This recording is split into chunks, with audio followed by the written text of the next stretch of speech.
This video is going to cover how to do problem 3-62 on page F-107. Now this is primarily a for-profit issue, but again we're going to cover it because this class is supposed to cover basic accounting.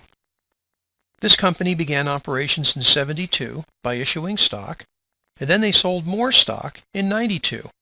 There's some other information there, but let's hit one thing at a time. The first requirement says how much money has the corporation received in total from the sale of its common stock since it was incorporated. And we'll start in 1972, and I put the year in just for reference. It's not really necessary. They sold 20,000 shares of their no par common stock. Now the nice thing about saying no par is that we don't have to deal with additional paid-in capital. We can just use the number that they sold it for. They sold it for $5 a share, so the first issuance was $100,000.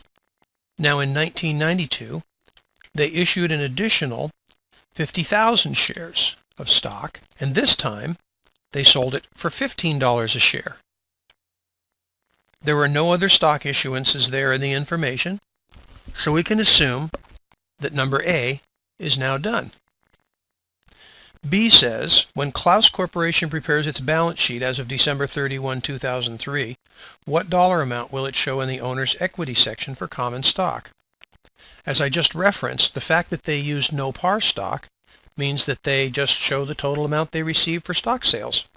So, basically, it's the $850,000 that we got from requirement A.